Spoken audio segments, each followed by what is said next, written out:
নমস্কার বন্ধুরা, মুক্তিজ কিচেনে সবাইকে স্বাগত। প্রথমেই বলি, আমার যত মুসলিম ভাই বোন বন্ধুরা আছেন সবাইকে জানাই আমার অন্তরস্থল থেকে ঈদ মোবারক। দেখুন, আজ আমি এই পবিত্র ঈদের দিনে একটা অন্য ধরনের একটা সিমাই রান্না করলাম, অন্য প্রসেসে একটা সিমাই রান্না করলাম।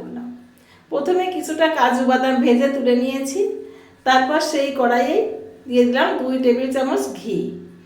ঘিয়ের মধ্যে দিয়ে দিলাম একটা দারচিনি আর কিছুটা এলাচ। এলাচ আর দারচিনিটা একটু ভেজে তার মধ্যে দিয়ে দিলাম সিমাইগুলো আমি ভেঙেই নিয়েছি। নিয়ে বেশ কিছুক্ষণ লাল লাল করে ভেজে নেব। সিমাইটা একটু লো ফ্লেমে আস্তে আস্তে ভেজে নেব। আমার সিমাইটা দেখুন ভাজা হয়ে গেছে। এইভাবে সিমাইটা ভাজার পরে যখন লাল লাল হয়ে আসবে আর সুন্দর একটা সেন্ট ছড়াবে, এই ঘ্রাণটা এই রান্নাঘরটা ভরে যায় বন্ধুরা। তারপর আমি অ্যাড করে দেবো এর ভিতরে কিছুটা চিনি। এই চিনিটা দেওয়ার ফলে কী হবে জানেন তো, এই সিমাইটা রান্নার পরে গলে যাবে না। এই চিনিটা দিয়ে আমি আরও কিছুক্ষণ ভেজে নেব।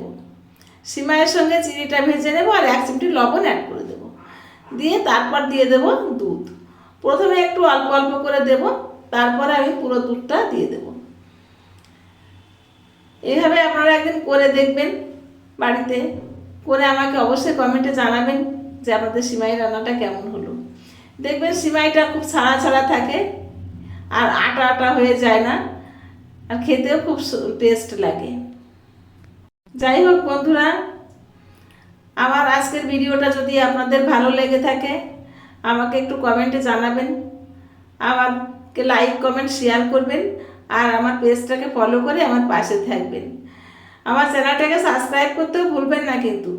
এই যে দেখুন, আমি কাজু বাদামটা ভেজে রেখেছিলাম সেটা গুঁড়ো করে দিয়ে দিলাম। গুঁড়োটা কিন্তু আমি একেবারে মিহি গুঁড়ো করিনি, একটু দানা দানা রেখেছি, এটাই আমি দিয়ে দিলাম। যাই হোক, আপনারা আমার পাশে থাকবেন, এটাই আমার আশা। আর আমার সিমাই রান্নাটা কেমন হলো অবশ্যই আমাকে কমেন্টে জানাবেন।